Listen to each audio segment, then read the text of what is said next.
সুপ্রিয় দর্শক, আসসালামু আলাইকুম। দেশ এবং প্রবাস থেকে যে বা যারা আজকের এই আয়োজনটি দেখবেন, সবাইকে স্বাগত জানাচ্ছি স্বপ্নের টিভি চ্যানেলের পক্ষ থেকে। আমি সাইফুর রহমান।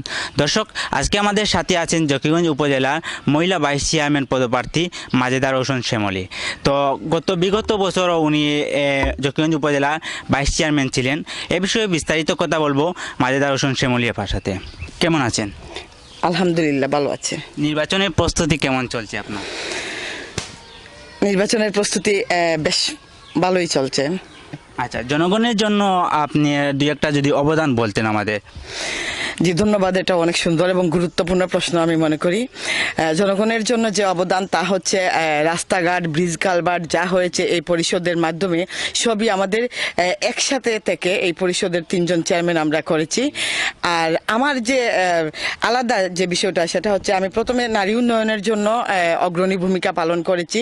তারপরে বেকারত্ব দূরীকরণের চেষ্টা করেছি বিভিন্ন প্রশিক্ষণের মাধ্যমে। আপনি কি মনে করেন আপনার প্রতি জনগণের যথেষ্ট সমর্থন রয়েছে?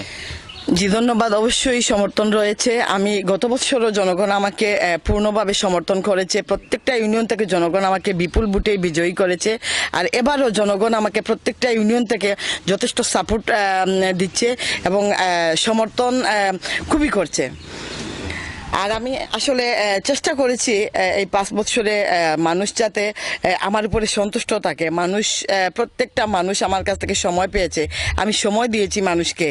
আমি আমার যে কথাটা বলেছেন যে কিছু অবদানের কথা যেটা বললাম, বেকারত্ব দূরীকরণ বা রাস্তাঘাট, ব্রিজ, কালভার্ট যেটা আমাদের পরিষদের মাধ্যমে একসাথে হয়েছে। তারপরে কিছু ছোট ছোট গ্রামীণ রাস্তা আমরা করেছি। সেলাই মেশিন প্রচুর, আমরা এডিপির 3% নারী উন্নয়ন ফোরামের জন্য এখান থেকে প্রচুর সেলাই মেশিন এই উপজেলার প্রত্যেকটা ইউনিয়নে সমানভাবে আমরা বন্টন করেছি। এছাড়াও বিভিন্ন প্রশিক্ষণের মাধ্যমে বিশেষ করে নারীদের জন্য অনেক প্রশিক্ষণ ছিল। দুই একটা মানে অবদানের কথা যদি বলতেন।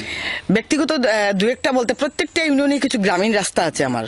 প্রত্যেক বছর এডিপির যে বরাদ্দ আমরা পাই 5%, সেখান থেকে প্রত্যেক ইউনিয়নেই আমার দেয়া কিছু গ্রামীণ রাস্তা আছে। মসজিদ মন্দিরে টিউবওয়েলের বরাদ্দ আছে।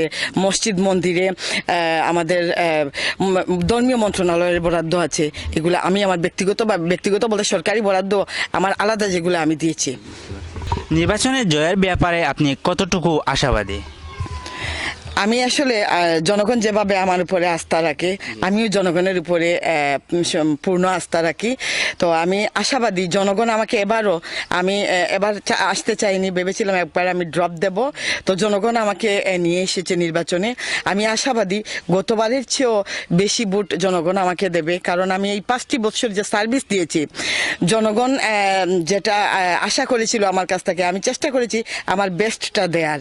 তো সেজন্য আমি আশা করি জনগণ আবারও আমাকে ভোট দিয়ে নির্বাচিত করবে। আচ্ছা, সর্বশেষে এই জকিগঞ্জের উপজেলার মানে জনগণের উদ্দেশ্যে আপনার যদি কিছু বলার থাকে। জি, অবশ্যই আমার বলার আছে। আমি একজন ক্যান্ডিডেট। আমি ভোট চাইব জনগণের কাছে। আর বিশেষ করে আপনাদের এই চ্যানেল স্বপ্নের টিভি, সেটাকে ধন্যবাদ জানাচ্ছি আমাকে আজকে এই সুযোগ করে দেওয়ার জন্য। আমি আপনাদের মাধ্যমে আমার জনগণের কাছে ভোট চাইব।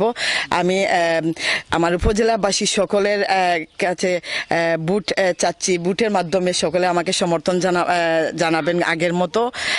ভোট দিয়ে আমাকে সহযোগিতা করবেন, আমার জন্য দোয়া করবেন আপনারা। আমি যদি নির্বাচিত হই আমি চেষ্টা করব আগের চেয়েও বেশি শ্রম দেওয়ার জন্য এই উপজেলার মানুষের জন্য।